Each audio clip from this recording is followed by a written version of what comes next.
I'm a bit late to the party. I said I wasn't going to do it, but I've gone and done it. I've officially sold my 16-inch MacBook Pro in exchange for the M1 Mac Mini.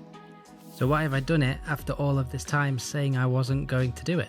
I mean, they've been out for a year now, almost, and they're just about to release some even more new M1, M1X MacBooks, apparently. So what was it that made me finally switch to an M1 Mac Mini? Is the M1 Mac Mini any better than the 16-inch MacBook Pro? They're all the questions we're going to answer in this video. Let's get into it. Now very quickly, just before we go any further, if you are new here to this channel, my name is Scott Edwards. I make all sorts of video, tech and photography related videos, so if they are the sorts of things you are interested in, consider clicking that little subscribe button that's just down below there and come and be a part of this community. So, the M1 Mac Mini, what made me do it? There are a few reasons as to why I finally caved into getting an M1 Mac Mini. It's something that I've been thinking about doing for a long time. I do just want to say that my 16-inch MacBook Pro that I now no longer have, it has gone, it has been sold so I could get this M1 Mac Mini. I loved that laptop. It has done so much for me. I've thrown everything at it and it has handled it incredibly well. It has completely changed how I've edited videos and done stuff for my YouTube channel, and it has just been a workhorse for the last year that I have had it. However, since I've had it, there were a few things that were just kind of little niggles and irritated me just ever so slightly, and over the last few weeks I've become even more aware of them. Now the two main things that I'm talking about here are the heat that it produces and the sound that it creates. Now I don't mean just when you are doing heavy tasks like video editing. I mean literally all the time. For example, just sat on the sofa surfing the internet, it would just produce an incredible amount of heat sat on your knee surfing the web, and that's not a particularly strenuous task. It's pretty simple. I did actually on a few occasions get a little bit worried about how hot it was getting, but because it gets so hot, what that means then in return is that the fan needs to kick in to attempt to try and keep it cool.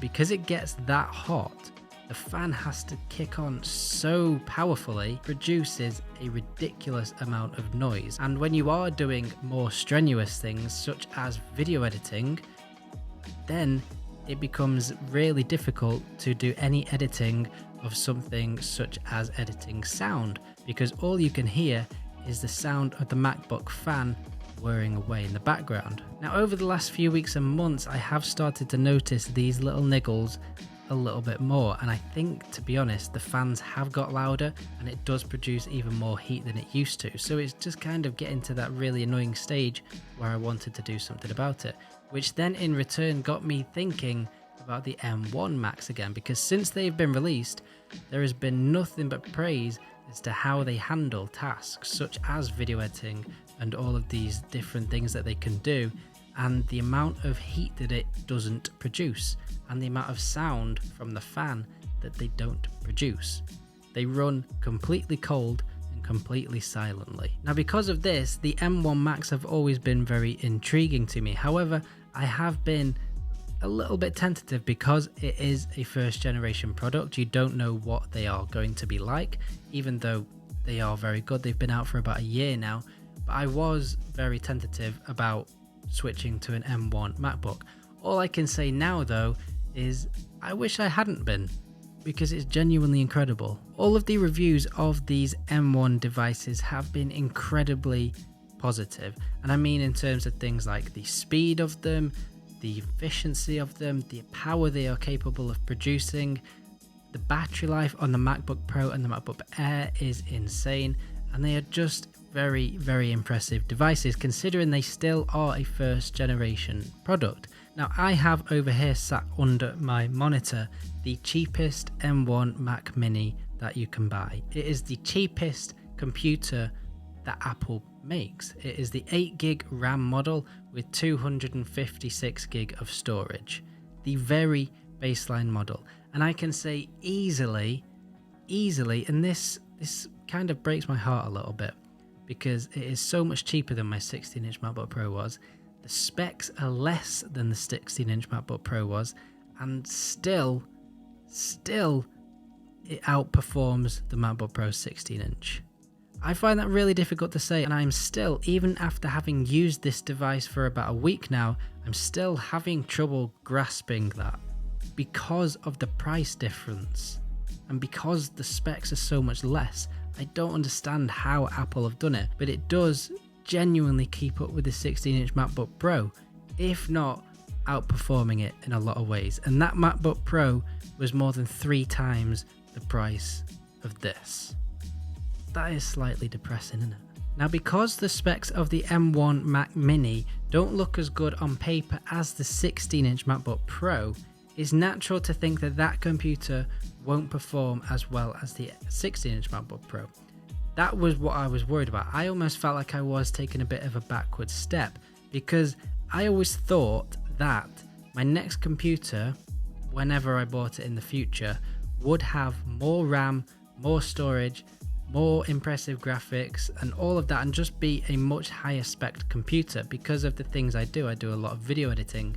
I thought I would need a more powerful computer, not going the complete opposite way and getting something with 8 gigs of RAM and 250 gigs of storage. Storage isn't necessarily a problem because I store everything on external drives, but more so RAM. It still doesn't make sense to me that I can use 8 gigs of RAM and not have a problem with video editing. And that is the beauty of the M1 chip that Apple have produced, because it literally is changing the whole computer industry because of how efficient and capable they are. You can notice the difference that this chip makes literally all the time that you are using this computer. Even just flicking through apps, opening up different applications, it's so quick and snappy. There is no waiting for things to open. It is pretty much instant no matter what you are opening up. On my 16-inch MacBook Pro, if I was trying to open up Final Cut, I would have to wait for it to load. The M1 Mac Mini, pretty much instant. When you are video editing, you can drop something in the timeline, add text, add color grades, and it plays back instantly without any dropped frames. If I was to do that on my 16-inch MacBook Pro, it would render, it would drop frames, and it would just be incredibly laggy.